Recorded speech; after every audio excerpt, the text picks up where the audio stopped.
Hey guys, welcome back! So, point-and-click adventure games was the genre that made me convert myself into a PC gamer back in 1993. It was a really huge deal for me back in early 90s.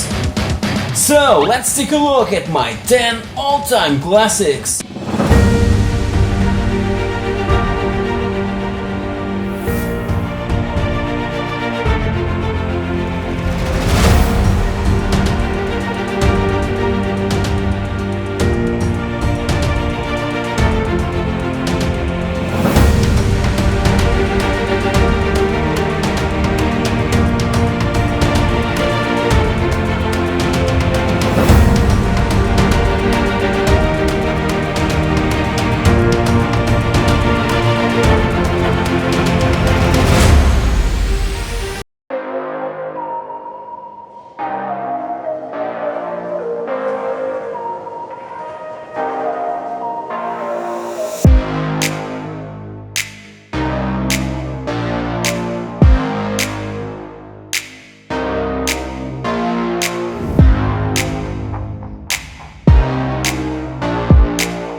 And run the games directly from the hard drive.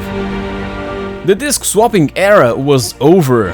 It quickly became my favorite genre to play on PC for several years. But if it wasn't for Steve Jobs with his 1984 Apple Macintosh and its mouse-driven graphical interface, the genre will probably come too late and missed its momentum. Even so, Maniac Mansion from Lucasfilm Games is credited for being the title that set the point-and-click graphic adventure genre in motion with its verb interface based upon the company's innovative SCUM scripting system. It was really hard to come up with my 10 favorite games cause I really love the genre, so in the end of this video I'll be pointing out 10 honorable mentions. Without further ado, here's my 10 all-time classic point-and-click graphic adventure games. Beneath the Steel Sky. Taking place in a dystopian industrial future, what really pops out in Beneath the Steel Sky are the beautifully hand-drawn backgrounds. Revolution's second adventure, initially available for MS-DOS and Amiga back in 1994, had a huge help from renowned British artist Dave Gibbons, also responsible for the comic book limited series Watchmen. But not only the visual beauty of this title deserves the spotlight. It's an overwhelming story and the soundtrack is short of amazing. A complete package of pure awesomeness. What do you have in mind? Beneath the Steel Sky is a brilliant atmospheric adventure built using Revolution's virtual theater engine used in their 1992 first adventure, Lure of the Temptress.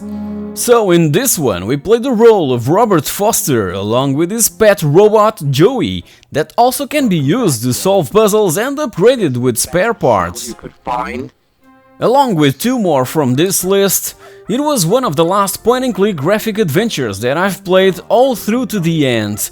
By then, market was shifting towards the first-person shooter revolution and everyone was looking forward for Doom 2 that would be released 7 months after Beneath the Steel Sky, and also Star Wars Dark Forces that would arrive in 1995.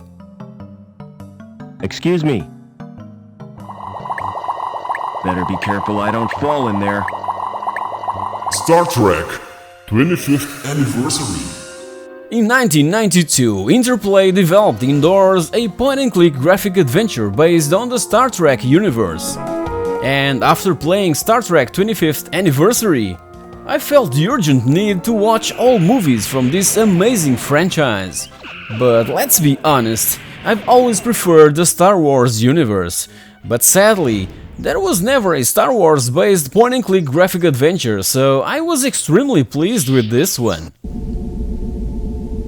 The authentic feel with sound effects, the memorable soundtrack, and the original cast and their voices, all taken directly from the movies and TV series, was what made this game so enjoyable. It was a near thing, but the visual design is amazing and extremely well implemented, and even the box art looks like it was taken directly from a Star Trek movie poster. Lying still, trying to regain his strength. The game is broken into a series of episodes and split between Adventure Mode and the Bridge Mode, in where we take control of the ship. It appears It allowed the developers to tell several stories within the game, just like if it was a Star Trek TV show, and probably ended up influencing the episodic adventures released in recent past. On screen, Lieutenant. We have read your report on the problems at College So be it. You have been warned. Prepare to die.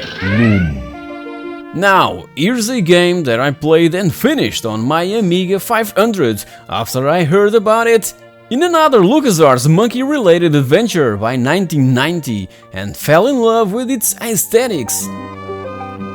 4 years later, ended up giving Loom a second chance, this time around on DOS. Featuring its unique musical interface, it also premiered the concept of no dying that would later be implemented in other LucasArts titles. The designers wanted to offer a simple, comfortable and relaxing way of playing a graphic adventure without being trapped in dead ends or constantly worried about avoiding death traps of some kind. In this fantasy-driven adventure, gameplay is centered around magical 4-note tunes known as drafts, and each draft is a spell with its own effect and can even be reversed by playing the notes backwards. Drafts can be learned by carefully observing objects, and as we progress through the story, additional notes will be available, offering the chance to play newer and more complex drafts. Sounds weird? Yeah, probably. That's why Loom ended up being highly misunderstood, cause it was ages ahead of its time due to the introduction of this unfamiliar and completely new way of playing point-and-click graphic adventure games.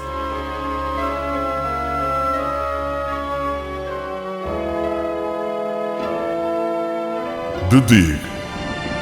Does the name Steven Spielberg sound familiar? Yeah, that's right! The Dig was inspired by a Steven Spielberg's powerful sci-fi story intended for the filmmaker's own Emmy Award winner TV series Amazing Stories that aired on NBC from 1985 to 1987. The Dig's story was even intended to be later converted into a full-length feature film. However, they've concluded that by the end of the 80s, it would become epically expensive to put together. So, after witnessing the success of LucasArts' graphic adventure of Indiana Jones and the Last Crusade, a meeting was held at the Skywalker Ranch by October the 17th of 1989, the day when the Loma Prieta earthquake shook Northern California and the San Francisco Bay Area. So Steven Spielberg, George Lucas, Ron Gilbert and Noah Falstein would get together to discuss the game's design. And The Dig was LucasArts' title, with the longest development time being only released by November of 1995 for DOS and macOS. Unlike previous LucasArts adventure games, The Dig offered an obscure and darker tone to its own plot. In a distant future, a large asteroid is on a collision course with Earth and were assigned to plant explosives on its surface in order to try to prevent such a catastrophic occurrence. Though we end up discovering that the asteroid is hollow and being transported to this high-tech alien world. voice acting from Robert Patrick and Stephen Blum were praised, along with its orchestral soundtrack, based upon LucasArts' own iMuse engine that synchronizes music with the visual action on screen.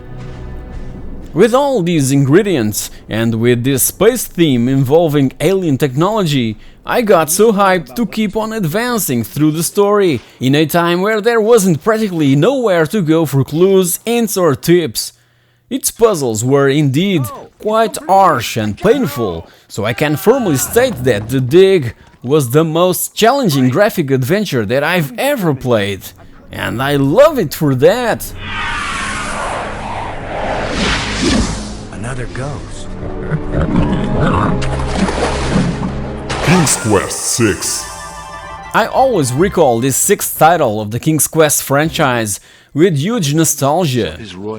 Five friends and I saved money for months to buy the original boxed DOS version, and managed to do it a year after the game's release. Prince Alexander of Dapper. So in late 1993, and after playing a pirated copy of the previous title, the 3D graphic intro movie, the professional voice acting, and multiple routes through the story overwhelmed us.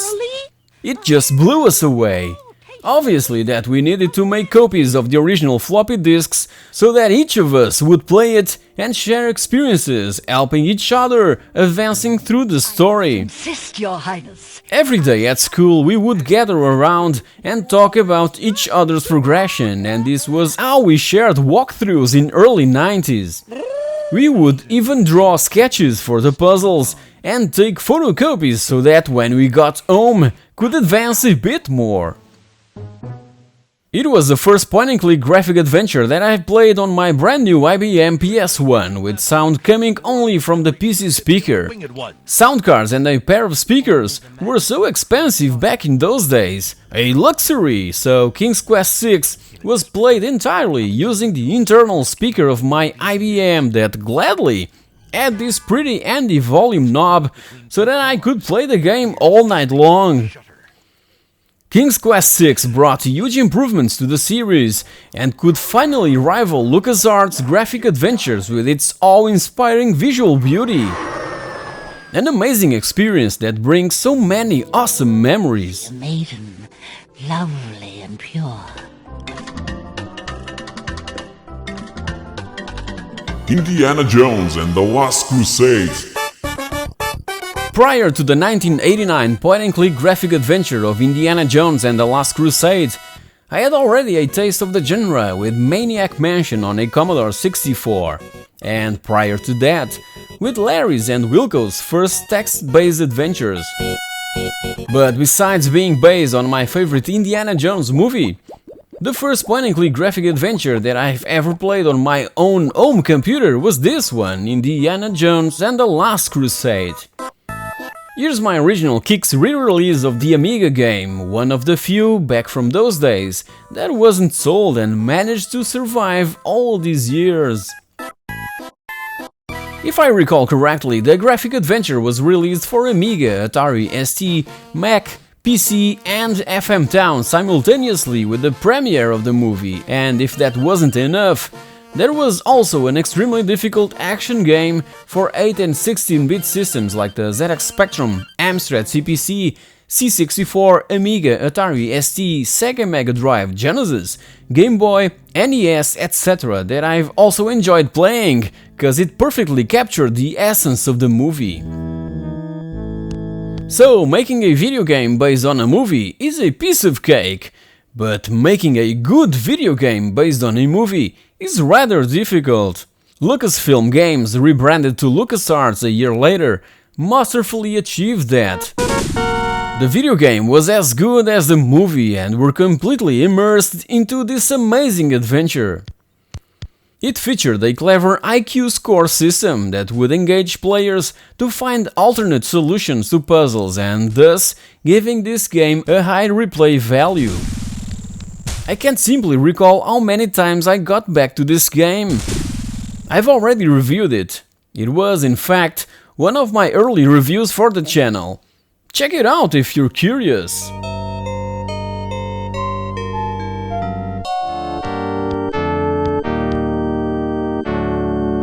Broken Sword, Shadow of the Templars. I've always had a sweet spot for history, the birth of civilizations and their amazing architectural achievements. Just like in the previous game of this top 10 list, the Crusades and the Knights Templar always fascinated me, cause the ones that escaped the Inquisition from the Church ended up in Scotland, Switzerland and in my dear Portugal. So it was with no surprise that I got really excited when this first chapter of the Broken Sword franchise was announced and that it would have a story related to the Templars. It was highly praised after release, winning several awards. Its cinematic storytelling proved to be completely different from Sierra's and LucasArts' graphic adventures. It also incorporated comical and hilarious situations, but the fascinating and engaging plot was what really grabbed my attention. It had that historically inspired feeling, if you know what I mean, that I simply love in a game or movie, cause it was influenced by the 1982 controversial book The Holy Blood and the Holy Grail. Charles Cecil, Revolution's founder and the brain also behind Beneath the Steel Sky, turned a religious conspiracy theory into a freaking amazing and enjoyable adventure that Dan Brown would later be inspired by and become millionaire with his Da Vinci Code book. Reckoned without the local bishop. Their bishop envied of our land. Why, sure, son. The Secret of Monkey Island and Monkey Island 2, LeChuck's Revenge. Ah, The Secret of Monkey Island. The first thing that comes in mind is the dreadful disc swapping that annoyed me so freaking much when playing this game on my Amiga 500 for the first time. It completely ruined the experience. Meanwhile, a year later came the sequel, LeChuck's Revenge, that I played a couple of times at a friend's house and also loved it. By 1993, when I finally got my very own PC, I managed to grab a copy of the very first Monkey Island, installed it on the hard drive, and was immediately sucked in and completely fell in love with the franchise. The Secret of Monkey Island was probably the most influential point-and-click video game from its time, and its sequel offered a much larger adventure and 2 difficulty levels with more puzzles to solve. These 2 are probably the funniest video games ever made, not forgetting their amazingly beautiful pixel art. The insult sword fighting, the exploratory feeling, the weird and stupid combination of items, the constant ability to trick death, all these virtues were highly inspirational and motivational. We just wanted to keep on going, solving one more puzzle and unveil the secret of the Monkey Island. Speaking about death, we could in fact die if we stayed underwater for more than 10 minutes, but who would try such a thing? Back in late 2015, I've reviewed and told the complete story of the very first Monkey Island, also celebrating its 25th anniversary, so feel free to check that one out.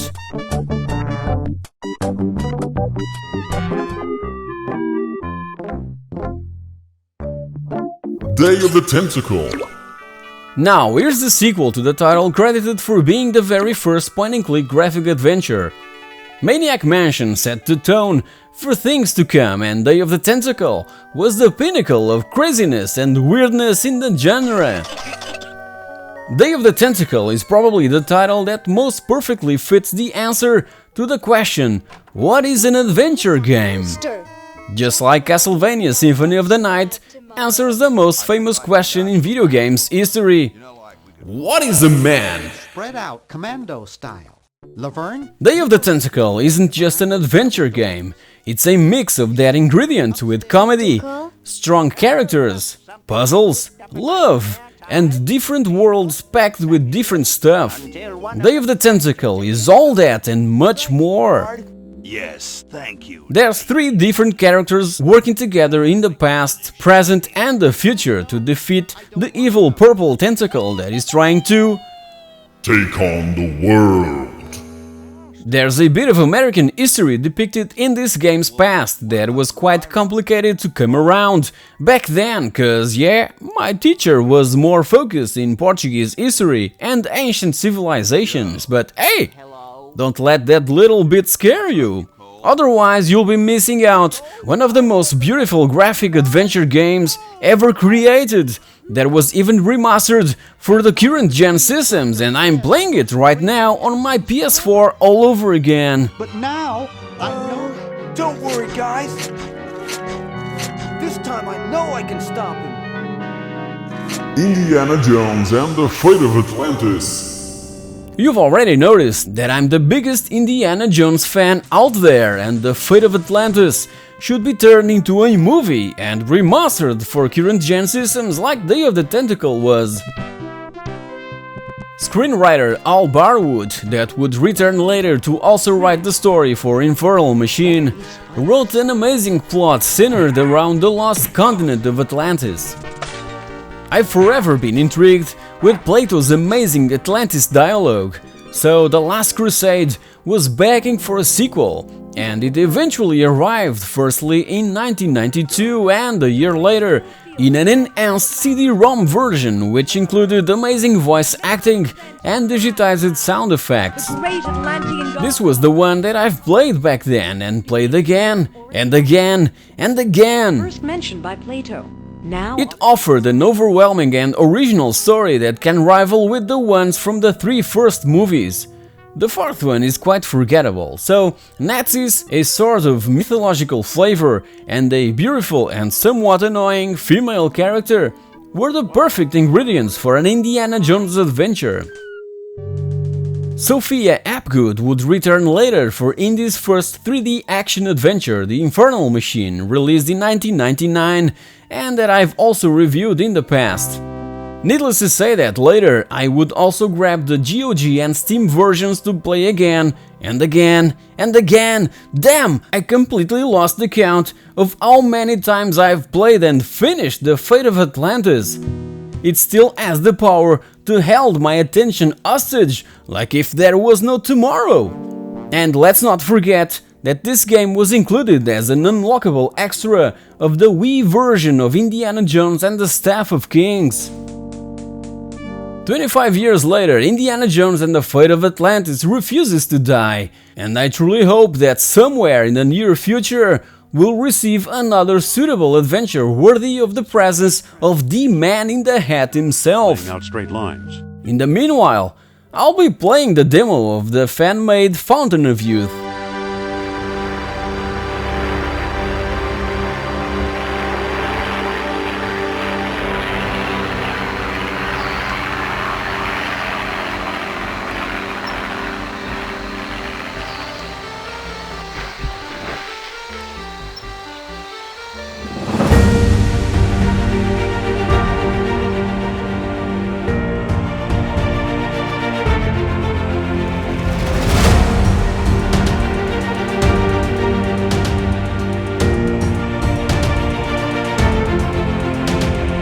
Graphic adventures from LucasArts dominated the market back in those days.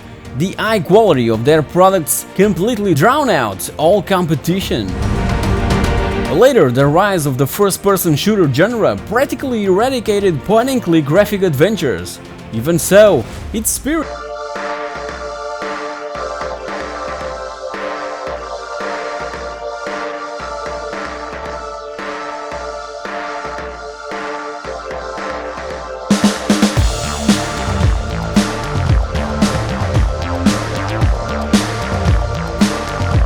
to know.